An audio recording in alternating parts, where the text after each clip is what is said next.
Dr. Conor McKeown is a lecturer in digital media at the University of Stirling. Great to have you on the programme. So why are Chinese telecoms companies now selling AI the way people buy mobile data?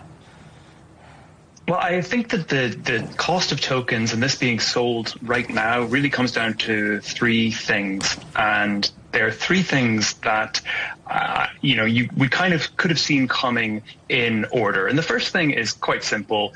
This is the end of freemium model. This is the point in time where AI companies had given people access to something that was an experimental technology, and it's now proven to be obviously extremely highly in demand. That's proven, but it's time to start shifting away from the freemium model and start charging somehow. The second thing was just discussed, and that is that for a lot of, particularly the American models, agentic, OpenAI, they are still using very bloated models. And that captures a lot of news stories over there when they can say, our models are so powerful, they can do so many things.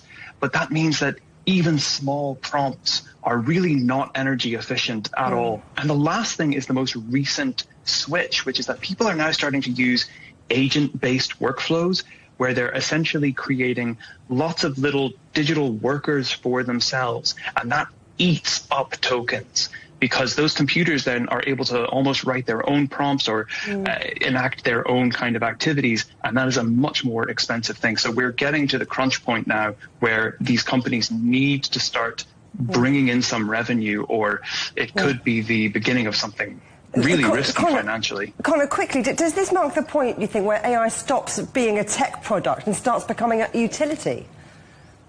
Yeah, I think it could be. It's interesting. Actually, in March, Jensen Huang, the CEO of NVIDIA, proposed that workers, especially in tech, should be paid an extra additional half of their salary on top of their base salary to use tokens, that this should be so fundamentally a part of our lives that this should be part of our salary.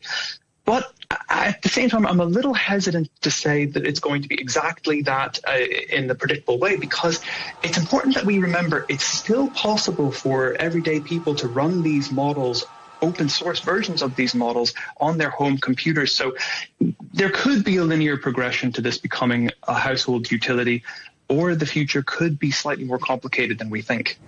We're going to have to talk about that in the future. We're out of time, but great talking to you. Conor McKeown at the University of Stirling. Thank you.